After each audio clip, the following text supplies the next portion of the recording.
thing we want to be sure we have in a United States Senator is someone who can vote his convictions and vote the way the people of Mississippi believe and think. Not the way some special group may want him to vote.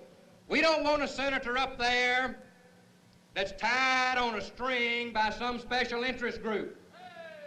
And I will tell you now, I'll work as hard as I possibly can, full time, in the interest of the people of Mississippi. That's the kind of person I have tried to be as a United States Congressman.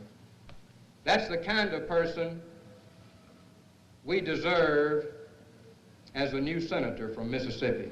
Thank you very much.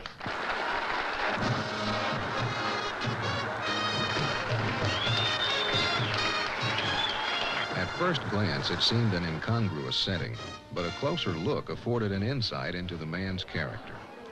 He had chosen to kick off his campaign for the highest legislative office his nation offered, here in a small town in the northeast corner of his state.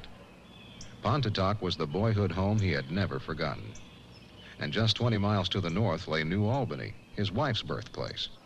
So Thad and Rose Cochran had come home, and people had come from miles around to give them a rousing hometown welcome. His decision to run for the Senate was no whim. He had prepared himself for the job. Today, after 3 terms in Congress, Thad Cochran is a nationally respected spokesman for the people of Mississippi. Newsweek magazine describes him as one of the bright new Southern faces in Congress. The New Republic praises him as a product of modern Mississippi. The Almanac of American Politics calls him one of the brightest young conservatives in the House of Representatives today. And Senator Barry Goldwater, characteristically, goes straight to the point. We need a lot more of your kind of thinking right here in the Senate. Thad Cochran's kind of thinking is Mississippi's kind of thinking.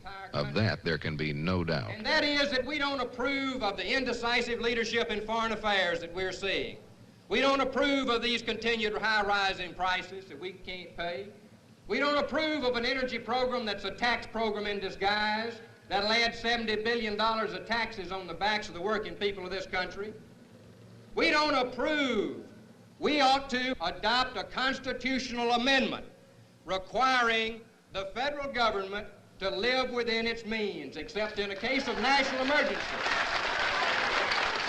I think we need to take a new look at what we're telling Russia now in the SALT talks. Let's tell them, get out of Africa, get the Cubans out of Africa. You assume more responsibility for a peaceful world, then we will negotiate a strategic arms limitation treaty, not before. His challenge has been to represent a district that is part rural, part urban, part industrial, part agricultural, part white, part black. And his job has been to make things happen for his district. He has succeeded. We've had to win one battle after another in my transportation committee to keep money for projects like this in Mississippi. A lot of jobs are going to be created as a result of this project. I need to talk to the director. Congressman Cochran has served us well. Just how well is succinctly documented by 2 facts. The American Conservative Union rates him 95% on the issues that most concern Mississippians. And in 1976, 78% of the voters elected him to a 3rd term. The roars of approval don't get much louder than that, even as the burdens of civic responsibility are seldom so weighty as that now before us. We are about to elect a man to serve us here. He must represent the interests not only of Mississippi, but of America, as a member of the single most important legislative body in Western civilization.